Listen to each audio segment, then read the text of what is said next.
Hello everyone and welcome to another episode on the V2 channel with me, Taylor Hetherington, and my Alpina 3.3 manual. Today you join us in Wales. We've got some beautiful mountains and beautiful roads behind us. What we're going to do is take my Alpina, we're going to put it on these hairpin roads and see what it's all about. And as you can probably tell by my attire, it is about minus 9 million degrees today. Since you last saw this car, I have done a few little bits to it. I've serviced it, put a couple of badges on it, and I have also changed the diff again because the original one was a bit short ratio. But let's jump in, see what these roads and this car are all about. God, it's cold. Oh, it's got a manual gearbox.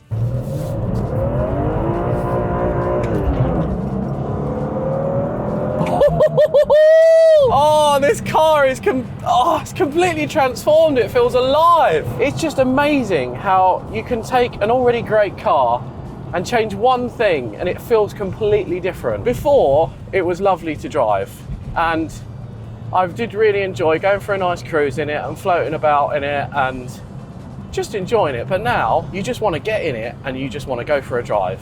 And it's just completely transformed it. It's a proper driver's car, this thing. The suspension setup in this is great. It's got factory Bilsteins with eye-back springs. It came from Alpina like that, and it feels fantastic, to be honest. It feels really planted, really compliant. It doesn't feel too harsh. The gearbox is now a 5-speed manual with a weighted short shifter and a Quaife limited slip differential. Now, I have replaced the diff again for the slightly longer ratio one that I had, that I wasn't going to fit, but I drove the car home and I wasn't quite happy with it. The ratio was too short, it revved too high, and it just wasn't very nice to use, to be honest, and it was quite a van on fuel as well. So I fitted the longer ratio diff and it is just perfect now. It revs really nicely, it sits on the motorway really happy. It's great, to be honest. It's really, really good. And also, I did notice while it was on the ramp when we were fitting the gearbox that this car's got a purple tag rack, a steering rack. Now that is one of the shortest ratio steering racks you can get in a BMW, and to be honest, you can feel it. The turn-in's fantastic. It feels so good. It feels really good. It feels really direct, very positive. It just feels fantastic. It genuinely, you get in it and you just feel like you want to drive it. It encourages you to drive it quite hard.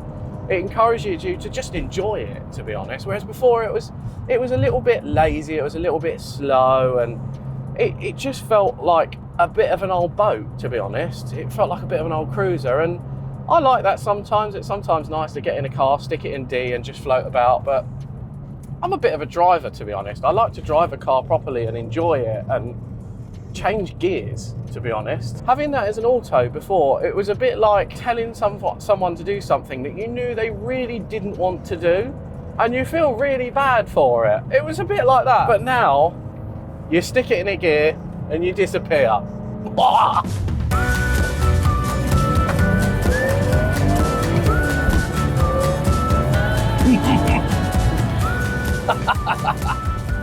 There's something about this car, it just feels so special, and it actually feels really exclusive. You sit behind these blue dials with different font, holding this SE steering wheel, effectively an SE steering wheel, but with an Alpina badge in the middle of it. I've got a plaque here that tells me that it's a limited edition. It feels like an honour and a privilege to be able to own this car, because trust me, there's not many people that are able to, because these cars are so rare. And I'll be honest, today on this bit of road with this car, I am absolutely loving it. Shall I test the LSD? I might give it a little bit of... What? Yeah. The LSD it definitely works. Woo-hoo-hoo! That locks up really nicely, actually. Really nicely. So this has now got a Quaife limited slip diff in it, and it feels mwah, mwah. Oh! Now, obviously, I do still have a couple of things I want to do to this car. The main one being is removing that bloody LPG. It looks rubbish, so that's all going to go in the bin. I do want to tune it a little bit and see if we can get a little bit more power out of it and just, you know, just make it feel really nice. Keep the torque curve lovely and flat. Other than that, I think I'm just going to put the Alpina stickers down the side of it, maintain it and enjoy it. These are already a good chassis, you know. E46s are cult cars. They're great. People love them around the world. They sold in their millions. But to have one this special, it just feels incredible. I love it. And now I'm stuck behind a Citroen C4. What a nightmare. If seeing Taylor's Alpina has got you in the mood to buy a used car, van or motorbike, make sure you run a car vertical report on it first to ensure it's not being crashed, stolen or clocked. If we take a look at Gareth's very own 2004 Fireblade, you can see that we've got green ticks for odometer, finance and damage that tells me that this motorbike does not have a shady past. It has, however, been dropped a couple of times, as you will see in an episode very soon. And now to show you an example of a car vertical report that gives me cause for concern, check out this Mazda RX-7. We've got a green tick for odometer and finance, but an amber warning for damage, so we want to check that out. If we scroll down a little bit, we can see that this poor car has been crashed. The front end looks to be quite damaged. Doesn't actually look too bad. Actually, the rear three-quarter is in a very, very bad state as well. And the interior looks like it's just been turned upside down and put into a skip. If we scroll down a little bit further, we can see 80,000 miles, and this vehicle was marked as an insurance write-off, category C repairable, but exceeds vehicle value. So if you were to see this car as a clean title car, you know because of Car Vertical, that's a big fat lie. So then if you go and buy yourself a used car, van or motorbike, make sure you run a Car Vertical report on it first. What's more, you will get 10% off using the code V2. Also, I really like the spec of this car.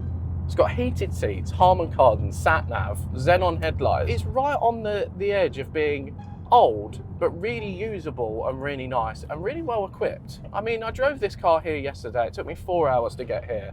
I was comfortable the whole way. I was enjoying this great sound system. I was warm. I had my heated seat on. It even does 35 miles to the gallon. And I can't complain at that.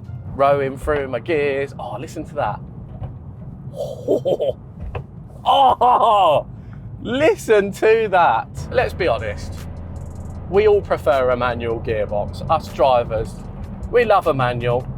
Being able to slip the clutch like Alex and row through the gears. Oh, there's something about it. It just makes the experience. You know, a lot of people would probably turn their nose up to the fact that I fitted a 5-speed box into this and not a 6-speed. Now, I wanted to do that for a reason. When I first drove this car, it felt quite old, and I wanted to maintain that, to be honest. I like the fact that it feels like an early car. I didn't really want to make it feel newer than it is. Now, being a pre-facelift, if this car was a 330i, it would have been a 5-speed manual gearbox, and I just feel like it's nice to maintain that. Yeah, all right, it's not as easy to drive, and it's not as great in traffic, blah, blah, blah, but it makes the experience, and especially with a car of this age, with a chassis like this, that steers and handles and feels as nice as this, you want it as a manual. It's fantastic. And to be honest, I feel so proud to be able to take this car, which, let's be honest, was a bit ropey, with an automatic gearbox full, and bring it back and give it a good life and just enjoy it. That's what it's all about. It's just to take your car, make it how you want it and how you like it, and to just go out and enjoy it. And I think that is what motoring is all about. Can you tell that I love it? Have I given you enough information that describes how much I love this car yet?